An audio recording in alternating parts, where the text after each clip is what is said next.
All right, let's be real for a second. If you've scrolled through any social media lately, you'd probably think the job market is like a complete dumpster fire, right? It feels impossible. But what if I told you getting a job is actually way easier than you think? Let's get into it. Yeah. Does this sound familiar? I mean, this is basically the soundtrack of the internet right now. You see this stuff everywhere, and after a while, you start to believe it.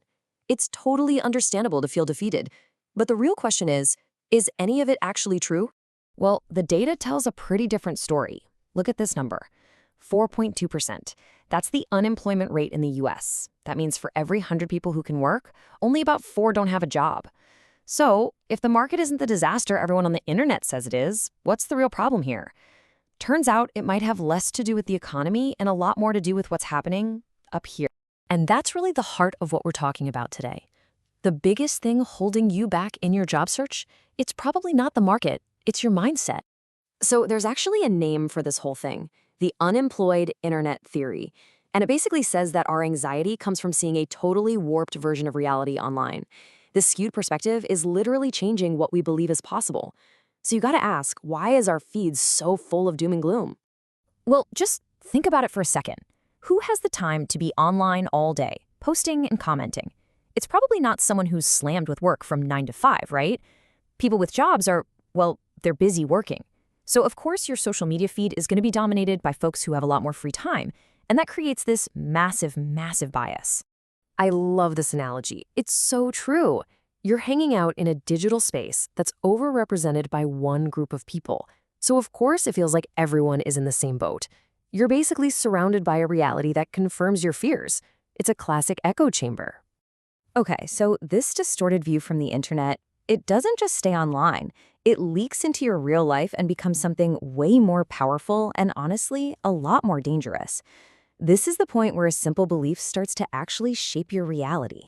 It's called a self-fulfilling prophecy, and it's pretty much exactly what it sounds like. If you believe, truly believe, that you're gonna fail, your brain will subconsciously start to sabotage you. You won't try as hard on that application, you'll skip that networking event, and boom, you end up creating the exact failure you were afraid of. Your mindset literally drives your actions. It's that direct. And this belief can send you down one of two paths. There's the vicious cycle, right? You think, ugh, the market's impossible. So you don't apply for as many jobs, which means you get more rejections, which just proves your original belief. See how that works? But then there's the virtuous cycle. You think, you know what, I can do this. That belief fuels you to take action, which creates more opportunities, which then makes your positive belief even stronger. So the big question is, how do you break out of that negative spiral?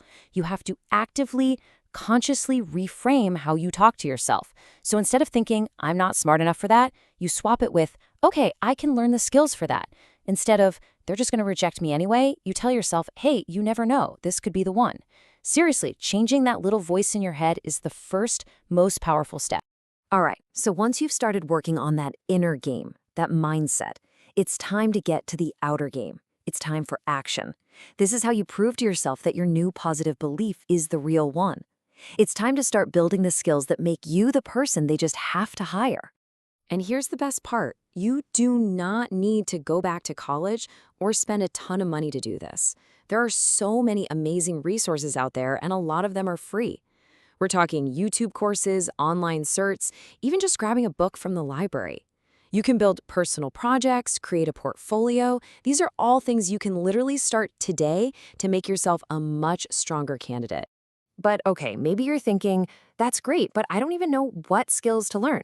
Fair enough. Here is a super simple but incredibly powerful trick. Find someone who already has the job you want and just ask them. Seriously, it's the fastest shortcut to figuring out exactly what matters right now. Now, I know the word networking can sound kind of scary and corporate, but let's just break it down. Call it a coffee chat. All it is a conversation. Your goal is not, I repeat, not to ask for a job. Your only goal is to learn. Just ask them how they did it, what they do differently. The goal is to build a real human connection. Trust me, one 30-minute chat like that is worth way more than weeks of just guessing on your own. Okay, so we've got the mindset on lock. We've got a plan for building skills. There's just one piece of the puzzle left, the actual application strategy.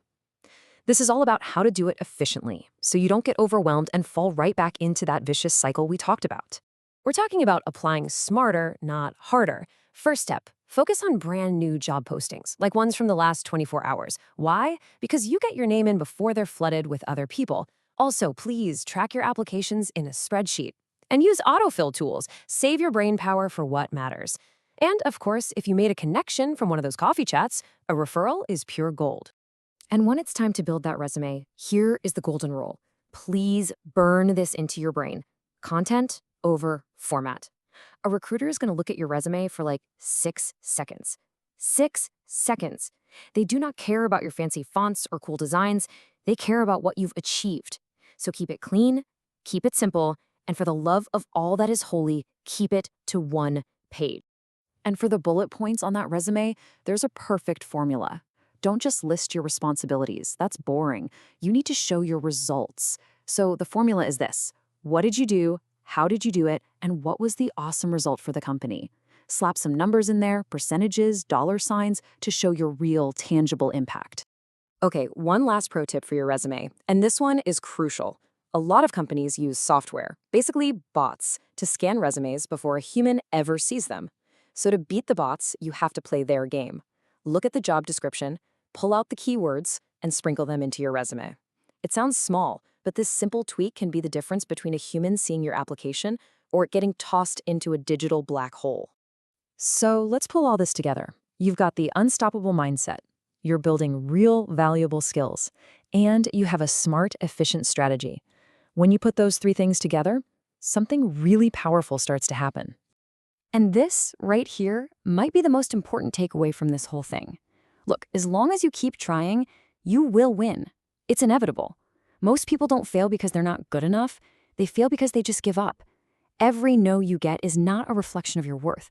It's just a data point on the path to yes. The only way to actually lose this game is to quit. So I want to leave you with one final question, because let's be honest, this isn't just about finding a job, is it? This whole framework, this way of thinking, it applies to pretty much everything in life. So take a second and really ask yourself, what's something else in your life that you currently believe is impossible? And what would change if you just stopped believing that?